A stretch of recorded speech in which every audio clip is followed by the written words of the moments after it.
আসসালামু আলাইকুম প্রিয় শিক্ষার্থীবৃন্দ, আশা করি সবাই ভালো আছো। আজকে আমরা তিনটা জিনিস নির্ণয় করতে শিখবো। একটা হলো চতুর্থক, একটা হলো দশহারিক আর শতহারিক। তো পরীক্ষায় সাধারণত এই তিনটা টপিক্সের মধ্যে থেকে যে কোনো একটা থাকতে পারে, হয় চতুর্থক থাকবে, না হলে দশহারিক থাকবে, অথবা শতহারিক থাকবে। অর্থাৎ তিনটার যে কোনো একটা পরীক্ষায় থাকার সম্ভাবনা অনেক বেশি। তো আমরা সাধারণত মধ্যমা নির্ণয় করতে শিখছি, মধ্যমা বা মধ্যক নির্ণয় করতে শিখছি। তো মধ্যমা এবং মধ্যক নির্ণয় করা হয় যেভাবে, সেভাবেই চতুর্থক, দশহারিক এবং শতহারিক নির্ণয় করা যায়। মধ্যক বা মধ্যমা হলো একটা গণসংখ্যা নিবেশনের ঠিক মাঝামাঝি একটা মান। চতুর্থক একটা গণসংখ্যা নিবেশনের সংখ্যা মানকে 4 ভাগে ভাগ করে। তো 4 ভাগের প্রথম চতুর্থক আমরা নির্ণয় করি এবং তৃতীয় চতুর্থক নির্ণয় করি। আর দ্বিতীয় চতুর্থকটা হলো মধ্যমা, এটা মধ্যমার সমান। দশহারিক 10 ভাগে ভাগ করে, তাই আমরা 1 থেকে 9 পর্যন্ত নির্ণয় করতে পারি। 1 2 3 4 5 6 7 8 এবং নবম দশহারিক নির্ণয় করতে পারি। আর শতহারিক হলো একটা গণসংখ্যা নিবেশনের কেন্দ্রীয় মানকে 100 ভাগে ভাগ করবে। তার মধ্যে আমরা 1 থেকে শুরু করে 99 পর্যন্ত নির্ণয় করতে পারি। তাহলে আমরা যারা মধ্যমা নির্ণয় করতে জানি তাদের জন্য বিষয়টা খুবই সহজ হবে। আর যারা আমরা মধ্যমা নির্ণয় করতে জানি না, তারা অবশ্যই আগে মধ্যমা নির্ণয়ের ভিডিওটি দেখবে, তারপর এটা যদি দেখো তাহলে খুব শীঘ্রই বুঝে যাবে। আর তাছাড়া মধ্যমা নির্ণয় করতে যদি নাও শিখো, তবুও কোনো সমস্যা নেই, আমরা সরাসরি এটা দেখেও এখান থেকে শিখতে পারবো। চলো আমরা চতুর্থক, দশহারিক এবং শতহারিক নির্ণয় করতে শিখি। তো আজকে আমরা এখানে একটা গণসংখ্যা নিবেশন দেখতে পাচ্ছি, এখানে শ্রেণী সংখ্যা মান দেওয়া আছে এবং সাথে গণসংখ্যা দেওয়া আছে। তো আমাদের প্রথম কোশ্চেন হলো যে চতুর্থক দ্বয় নির্ণয় করো। একটু আগে আমি বলছি যে চতুর্থক মানে হলো একটা গণসংখ্যা নিবেশনকে 4 ভাগে ভাগ করবে। তো দ্বিতীয় যেটা, সেটা হলো মধ্যমার সমান বা মধ্যকের সমান। এই জন্য আমরা প্রথম এবং তৃতীয় চতুর্থক নির্ণয় করি। তো আমাদের যদি শুধু চতুর্থক কথাও বলা থাকে, তবুও আমরা প্রথম আর তৃতীয় চতুর্থক নির্ণয় করব। দ্বিতীয় চতুর্থক নির্ণয় করার প্রয়োজন হয় না, দ্বিতীয় চতুর্থকটা আসলে মধ্যমার সমান। তাহলে চতুর্থক আসলেই আমরা প্রথম এবং তৃতীয় এই দুটো চতুর্থক নির্ণয় করব। এই জন্য কখনো থাকে চতুর্থক নির্ণয় করো, কখনো বা বলা থাকে যে চতুর্থক দ্বয় নির্ণয় করো। তাহলে আমরা এই চতুর্থক নির্ণয় করতে শিখি। মধ্যমা নির্ণয় করার জন্য যেমন আমাদের সারণীতে প্রথম যেটা দরকার হয় সেটা হলো ক্রমযোজিত গণসংখ্যা, ঠিক তেমনি চতুর্থক নির্ণয়, দশহারিক নির্ণয় এবং শতহারিক নির্ণয় প্রত্যেকটার জন্যই আমার সারণীর মূল কাজ হলো যে সেখানে আমাকে ক্রমযোজিত গণসংখ্যা বের করতে হবে। তাহলে আমরা প্রথমত ক্রমযোজিত গণসংখ্যা নির্ণয় করি। তাহলে কি নির্ণয় করব? ক্রমযোজিত গণসংখ্যা। তো এইগুলো হলো শ্রেণী। এই শ্রেণীর যে গণসংখ্যাগুলো থাকে এগুলোকে আমরা এফআই দিয়ে প্রকাশ করি এবং ক্রমযোজিত গণসংখ্যাকে আমরা এফসি দিয়ে প্রকাশ করি, কিউমুলেটিভ ফ্রিকোয়েন্সি, এই জন্য সংক্ষেপে একে এফসি বলা হয়। তাহলে ক্রমযোজিত গণসংখ্যা কিভাবে নির্ণয় করি? প্রথমত এটা 5, তাহলে 5 থাকবে, এটার সাথে এটা যোগ হবে, কত হবে? 15, 15-এর সাথে 15 যোগ কত? 30, 30-এর সাথে এই 30 যোগ 60, 60-এর সাথে 20 যোগ করি যদি, তাহলে হবে 80, 80-এর সাথে 15 যদি যোগ করি 95, 95-এর সাথে 5 যোগ করলে হবে 100। এরপরে আমাদের কাজ হলো এই সারণীতে মোট গণসংখ্যার মানটা নির্ণয় করে রাখা। তাহলে মোট গণসংখ্যা কত হবে? মোট গণসংখ্যা অবশ্যই 100 হবে। এখানে যেহেতু 100 আসছে তাহলে মোট গণসংখ্যা 100 হবে। তাহলে এবার আমার প্রথম কাজ হলো আমরা কি নির্ণয় করব? চতুর্থক নির্ণয় করব। তো চতুর্থকের কোনটা নির্ণয় করব? প্রথম চতুর্থক নির্ণয় করব। তাহলে যেহেতু আমরা প্রথম চতুর্থক নির্ণয় করতেছি, প্রথম চতুর্থক নির্ণয়, তাহলে প্রথম চতুর্থকে সাধারণত কিউ1 দ্বারা প্রকাশ করা হয়। তাহলে চতুর্থক নির্ণয়ের প্রথম কাজ হলো আমাদেরকে আগে চতুর্থক শ্রেণী বের করতে হবে। চতুর্থক শ্রেণী নির্ণয় করার জন্য আমরা কি করব? মোট গণসংখ্যাকে 4 দ্বারা ভাগ করব। তাহলে মোট গণসংখ্যা কত? 100, এটাকে আমরা কত দিয়ে ভাগ করব? 4 দ্বারা ভাগ করব। ভাগ করলে আমরা কত পাবো? 25। তাহলে মোট গণসংখ্যাকে আমরা 4 দ্বারা ভাগ করব, ভাগ করলে আমরা কত পাচ্ছি? 25। তাহলে আমরা দেখব আমাদের এই যে ক্রমযোজিত গণসংখ্যাগুলো আছে, এই কার মধ্যে 25 সংখ্যাটা আছে। তাহলে এই দিক থেকে আমাদেরকে শুরু করতে হবে, 5, 15 এবং 30। তাহলে এর মধ্যে আমাদের এই 25 সংখ্যা মানটা আছে। তাহলে আমাদের চতুর্থক শ্রেণী কি হবে? কোন চতুর্থক শ্রেণীটা? প্রথম চতুর্থক শ্রেণী। তাহলে প্রথম চতুর্থক শ্রেণী কি হবে? যেহেতু এইটার মধ্যে এই 25 সংখ্যাটা আছে, এই বরাবর যে শ্রেণী সেটাই হবে আমাদের প্রথম চতুর্থক শ্রেণী। তাহলে প্রথম চতুর্থক শ্রেণী হবে 30 থেকে 40। এবার আমাদের প্রথম কাজ হলো এখান থেকে এল নির্ণয় করা। তাহলে এল কি?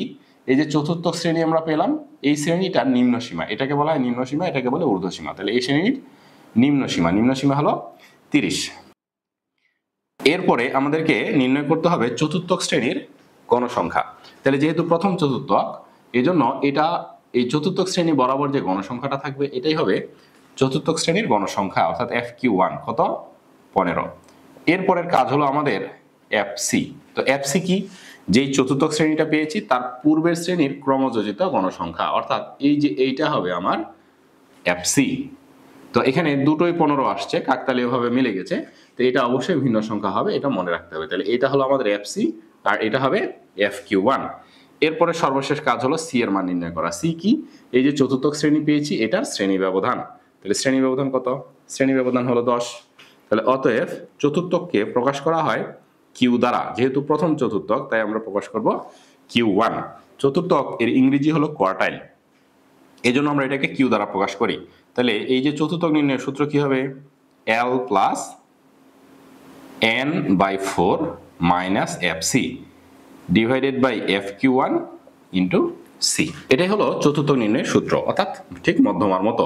তো মধ্যমার ক্ষেত্রে এখানে থাকতো শুধু এন বাই 2 আর এটাতে হচ্ছে এন বাই 4। মধ্যমা মানে হলো মাঝামাঝি মান, মানে 2 দিয়ে ভাগ, আর চতুর্থক যেহেতু 4 ভাগে ভাগ করবে তাই 4 দিয়ে ভাগ। আর অন্যান্য সকল অংশ সেম ক্যাটাগরিতে নির্ণয় করতে হয়। এল এর মান আমরা কত পেয়েছি? এল এর মান পেয়েছি 30 প্লাস এন বাই 4 কত পেয়েছি? 25, এই যে এখানে পেয়েছি। এরপরে মাইনাস এফসি, এফসি কত পাইছি? এফসি হলো 15 আর এফ কিউ কত? 15, এটা 10। তাহলে 30, 25 থেকে যদি 15 বাদ দেই তাহলে থাকে 10, আর এটা হলো 6। এটা আর এটা গুণ করব, 10 আর 10 গুণ করলে কত হয়? 100। 100 কে যদি আমরা 15 দিয়ে ভাগ করি তাহলে কত হবে? 6 15 90, 6.67। তাহলে কত হচ্ছে? 36.67। এটাই হলো আমাদের প্রথম চতুর্থক। এবার আমরা তৃতীয় চতুর্থক নির্ণয় করব। তাহলে তৃতীয় চতুর্থক নির্ণয় করি। তাহলে তৃতীয় চতুর্থক নির্ণয় করতে গেলে কি করতে হয়? তৃতীয় চতুর্থক নির্ণয় করতে গেলেও আমাদের প্রথম কাজ হবে চতুর্থক শ্রেণীটাকে নির্ণয় করা। তাহলে চতুর্থক শ্রেণী কিভাবে নির্ণয় করি? তাহলে নর্মালি আমরা n বাই 4, তো এটা যখন প্রথম চতুর্থক ছিল তখন এটা হচ্ছে ফার্স্ট n, মানে 1 এর সাথে গুণাকারে আছে।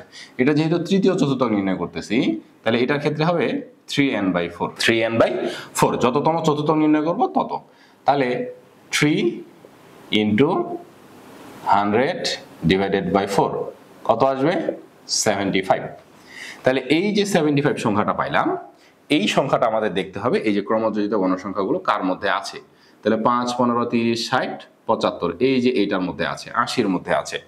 এই 80 বরাবর যেই শ্রেণীটা সেটাই হবে আমাদের তৃতীয় চতুর্থক শ্রেণী। তাহলে অতএব তৃতীয় চতুর্থক শ্রেণী কি হলো? কি পেলাম আমরা? তৃতীয় চতুর্থক শ্রেণী। তাহলে তৃতীয় চতুর্থক শ্রেণী আমরা কি পাচ্ছি? 50 থেকে 60। সেম ভাবে তাহলে আমাদের প্রথম কাজ কি? এল নির্ণয় করা। তাহলে এল কত হবে? 50। আচ্ছা, এরপরে কাজ কি? এফ কিউ 3, অর্থাৎ এই যে চতুর্থক শ্রেণীর যে গণসংখ্যা সেটাই হলো এফ কিউ। যেহেতু আমরা তৃতীয় চতুর্থক নির্ণয় করতেছি তাই এটাকে এফ কিউ 3 দিয়ে প্রকাশ করছি। তাহলে চতুর্থক শ্রেণীর গণসংখ্যা কত? 20।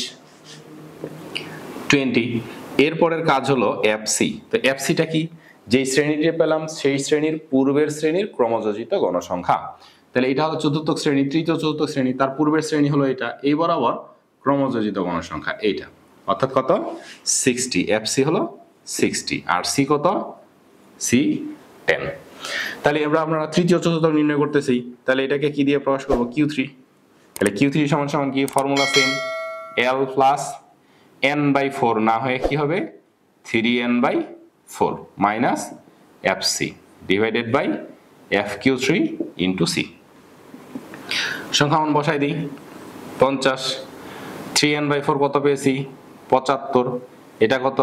60, fq3 কত?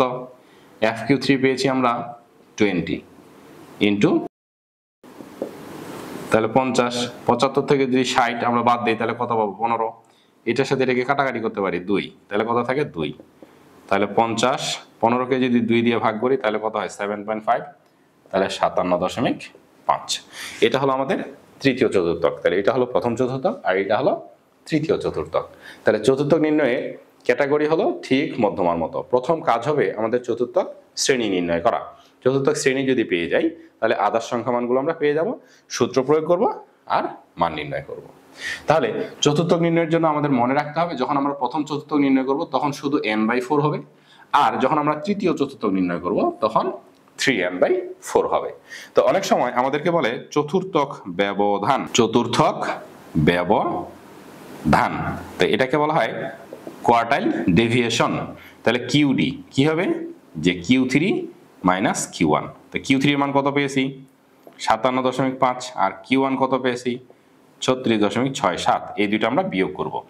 তাহলে 7 6 কে 7 এটা হবে 8 6 কে 7 মিলে গেল 0 আর 3 আছে কত হইলে 5 2 এটা হলো চতুর্থক ব্যবধান। তো এই হলো চতুর্থক ব্যবধান, অর্থাৎ তৃতীয় চতুর্থক থেকে আমরা যদি প্রথম চতুর্থকটা বিয়োগ করি তাহলে আমরা পাই চতুর্থক ব্যবধান। এবার আমরা দেখি কিভাবে দশহারিক নির্ণয় করা যায়। তো দশহারিক কি? দশহারিক মানে হলো এই গণসংখ্যা নিবেশনের মানটাকে ঠিক 10 ভাগে ভাগ করবে। এই 10 ভাগের আমরা 1 থেকে 9 পর্যন্ত নির্ণয় করতে পারি। তাহলে এবার আমরা দেখি দশহারিক নির্ণয় করব। তো এখানে কোশ্চেনে বলছে যে তৃতীয় এবং সপ্তম দশহারিক নির্ণয় করো। তাহলে নরমালি মধ্যমার সময় আমরা কি করি n/2, চতুর্থকের সময় আমরা কি করছি n/4। তাহলে দশহারিক, দশহারিক শব্দটার অর্থই হলো 10। তার মানে দশহারিক যখন নির্ণয় করব তখন করব n/10, অর্থাৎ n কে 10 দিয়ে ভাগ করব। এইটুকু মনে রাখতে পারলেই আমরা নির্ণয় করতে পারবো। তাহলে এটার ক্ষেত্রেও কাজ হলো সবার প্রথমে ক্রমযোজিত গণসংখ্যা বের করা। তাহলে সারণীতে ক্রমযোজিত গণসংখ্যা বের করা আছে। তো এবার যেহেতু আমাদেরকে বলছে এখানে যে তৃতীয় দশহারিক নির্ণয়, তাহলে আমরা কি করব? তৃতীয় দশহারিক নির্ণয় করব প্রথমত। তাহলে তৃতীয় দশহারিক নির্ণয় করি। তৃতীয় দশহারিক নির্ণয় করার জন্য আমার কি করতে হবে? নরমালি আমরা কি করি? n/10 যেহেতু দশহারিক, এটা যেহেতু তৃতীয় তাহলে কি হবে? 3n/10। তাহলে কি হবে? 3 ইন্টু n এর মান কত? 100 ভাগ 10, তাহলে কত হবে? 30। তাহলে এই যে সংখ্যাটা আমরা পেলাম 3n/10, এই সংখ্যাটা কার মধ্যে আছে? 5 15 30 এই এর মধ্যে আছে।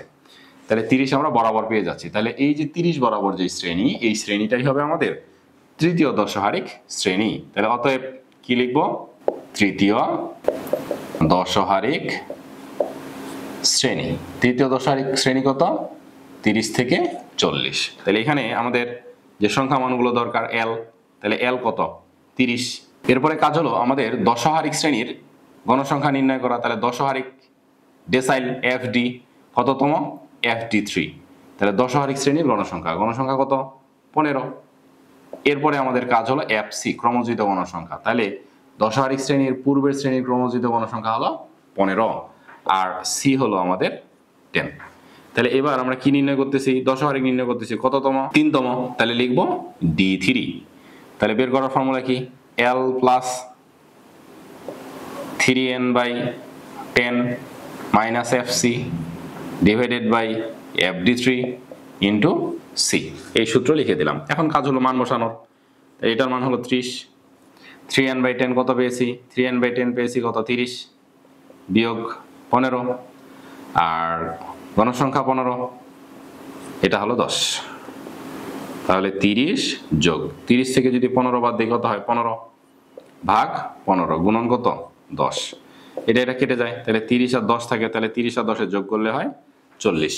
এটাই হলো আমাদের তৃতীয় দশহারিক।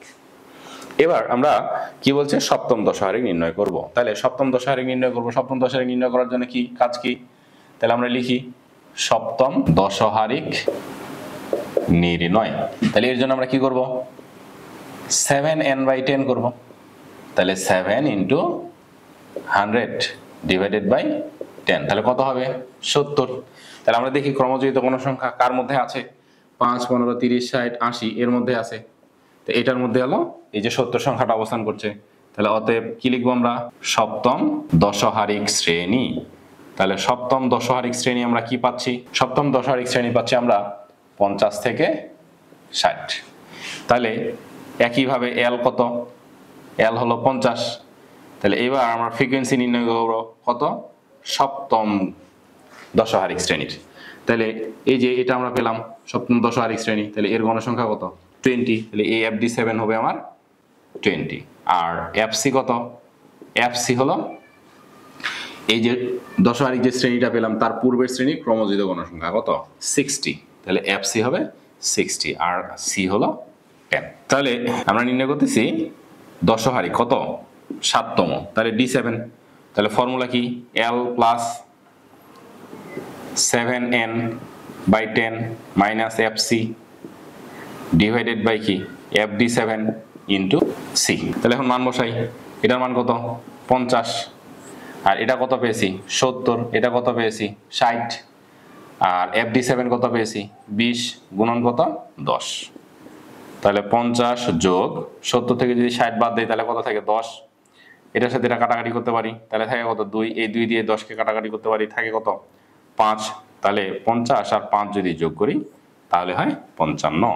এটাই হলো আমাদের সপ্তম দশহারিক। তাহলে এটা ছিল তৃতীয় দশহারিক আর এটা হলো সপ্তম দশহারিক। তো এইভাবেই আমরা দশহারিক নির্ণয় করব। এবার আমরা শতহারিক নির্ণয় করতে শিখব। তো শতহারিক অর্থাৎ 100 ভাগ করব, অর্থাৎ n কে 100 দ্বারা ভাগ করব। চতুর্থকে আমরা কি করছি, n কে 4 দ্বারা ভাগ করছি, দশহারিকে n কে 10 দ্বারা ভাগ করছি, তাহলে শতহারিকে কি করব, n কে 100 দ্বারা ভাগ করব। দশহারিক এবং চতুর্থক যেভাবে নির্ণয় করছি ঠিক একইভাবে আমরা শতহারিকও নির্ণয় করব। তাহলে আমরা দেখি আমাদের কি কি চেয়েছে। 35তম এবং 75তম শতহারিক নির্ণয় করতে বলছে। তাহলে 35তম শতহারিক যদি নির্ণয় করতে চাই তাহলে আমরা প্রথম কাজ কি হবে, যে 35তম শতহারিক নির্ণয়। তাহলে প্রথম কাজ হলো আমাদের শতহারিক শ্রেণী নির্ণয় করা। তাহলে কি হবে, তো শতহারিক মানে কি, n ডিভাইডেড বাই 100। কততম নির্ণয় করতে চাচ্ছি, 35তম, তাহলে 35n। তাহলে কত হবে 35, n এর মান কত 100 ডিভাইডেড বাই 100, তাহলে কত হবে এক্স্যাক্টলি 35। তাহলে এই সংখ্যা মানটা আমার এই ক্রমযোজিত গণসংখ্যার মধ্যে খুঁজতে হবে। 5, 15, 30, এই যে এটার মধ্যে পাবো 35 কার মধ্যে পাবো, 30-এর মধ্যে নাই, এই 60-এর মধ্যে আছে। তাহলে এই বরাবর যে আমাদের শ্রেণী সেটাই হবে 35তম শতহারিক শ্রেণী। তাহলে অতএব কি লিখবো, 35তম শতহারিক শ্রেণী। তাহলে 35তম শতহারিক শ্রেণী আমরা কি পাচ্ছি, 35তম শতহারিক শ্রেণী আমরা পাচ্ছি হলো 40 থেকে 50। তাহলে 40 থেকে 50। তাহলে এখন আমাদের কাজ কি, এখানে কি এল কত 40, এই শ্রেণীর গণসংখ্যা কত সেটাকে আমরা কি লিখবো, FP35। F হলো ফ্রিকোয়েন্সি, P হলো পার্সেন্টাইল, আর 35 মানে হলো 35তম। তাহলে এই শ্রেণীর যে গণসংখ্যা সেটাই হবে FP35, কত 30। এরপরে কাজ হলো FC। তাহলে আমরা যে শ্রেণীটা পেয়েছি শতহারিক শ্রেণী, 35তম শতহারিক শ্রেণী, তার পূর্বের শ্রেণীর ক্রমযোজিত গণসংখ্যা কত, এটাও 30, তাহলে এটাও হবে 30। আর সর্বশেষ C হলো 10। তাহলে এখন আমরা জানি কি নির্ণয় করতেছি, পার্সেন্টাইল, তাহলে কি কততম, 35তম, তাহলে হবে কি P35। তাহলে 35তম শতহারিক নির্ণয় করতেছি। তাহলে ফর্মুলা কি, L plus 35n divided by 100 minus কি FC divided by FP35 into C, মান বসানোর কাজ। তো L এর মান কত পেয়েছি আমরা 40, এটা কত পেয়েছি, এটা পেয়েছি আমরা 35, আর FC কত পাইছি 30, আর গণসংখ্যা 30 গুণন 10, তাহলে 40, 35 থেকে 30 বাদ দিলে থাকে 5, এটার সাথে এটা যদি কাটাকাটি করি তাহলে থাকে কত 3। তাহলে 40, 5কে যদি 3 দিয়ে ভাগ করি তাহলে হবে 3 একে 3, 1.67, তাহলে হবে 41.67। এটাই হলো আমাদের 35তম শতহারিক। এবার আমরা 75তম শতহারিক নির্ণয় করব একইভাবে। তাহলে প্রথম কাজ হবে আমার 75তম শতহারিক। তাহলে 75তম শতহারিক যদি নির্ণয় করি তাহলে আমরা কি হবে, 75n ডিভাইডেড বাই 100, তাহলে 75 ইন্টু 100 ডিভাইডেড বাই 100, তাহলে সমান সমান কত আসে 75। তাহলে এই যে সংখ্যা মানটা আসলো, এই সংখ্যা মানটা আমার এই ক্রমযোজিত গণসংখ্যা কার মধ্যে আছে, এই যে ক্রমযোজিত গণসংখ্যা 80 এর মধ্যে আছে।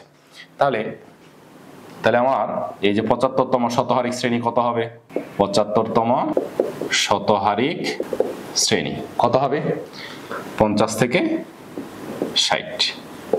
তাহলে এখানে L কত, তাহলে L হলো 50, তাহলে এখানে গণসংখ্যা কত হবে P75, এই শ্রেণী বরাবর যে গণসংখ্যা কত 20। তাহলে এখানে FC কত হবে, FC হলো তার পূর্বের শ্রেণী ক্রমযোজিত গণসংখ্যা কত 60, আর C কত, C হলো 10। তাহলে সূত্র কি হবে, কি নির্ণয় করতেছি পার্সেন্টাইল, তাহলে P75, L plus 75n divided by 100 minus FC divided by FP75 into C। তাহলে L কত, L হলো 50, আচ্ছা এটা কত পেয়েছি, এটা পেয়েছি 75, FC কত 60, আর গণসংখ্যা কত 20, আর এটা হলো 10। তাহলে 50, 75 থেকে যদি 60 বিয়োগ দেয় কত হয় 15, 10কে যদি 20 এটা কাটাকাটি করি তাহলে 2, তাহলে 50 যোগ 15কে 2 দিয়ে ভাগ করলে কত হয়? 7.5। তাহলে 57.5। এটাই হলো আমাদের 75তম শতহারিক। তো এভাবেই, অর্থাৎ মধ্যমা যাদের জানা আছে তারা আমরা এই দশহারিক, শতহারিক এবং চতুর্থক যেটাই আসুক না কেন সেটাই পাবো। তো আমাদের মনে রাখতে হবে যে চতুর্থক বললে প্রথম আর তৃতীয় চতুর্থক নির্ণয় করতে হবে, আর যদি দশহারিক বলে তাহলে অবশ্যই কততম দশহারিক নির্ণয় করতে হবে সেটা বলা থাকবে। তাহলে 1, 2, 3 অর্থাৎ 1 থেকে 9 পর্যন্ত যে কোনোটা নির্ণয় করতে বলবে বা যে কোনো দুইটা নির্ণয় করতে বলবে। আর শতহারিক যদি নির্ণয় করতে বলে তাহলে আমরা কি করব, এটারও নাম দিয়ে থাকবে, অর্থাৎ 1 থেকে 99তম পর্যন্ত শতহারিক নির্ণয় করতে বলতে পারে, অর্থাৎ এর যে কোনো একটা বা দুইটা শতহারিক নির্ণয় করতে বলতে পারে। তো আশা করি সবাই বুঝতে পেরেছো। সবাই ভালো থাকবে, সুস্থ থাকবে। আল্লাহ হাফেজ।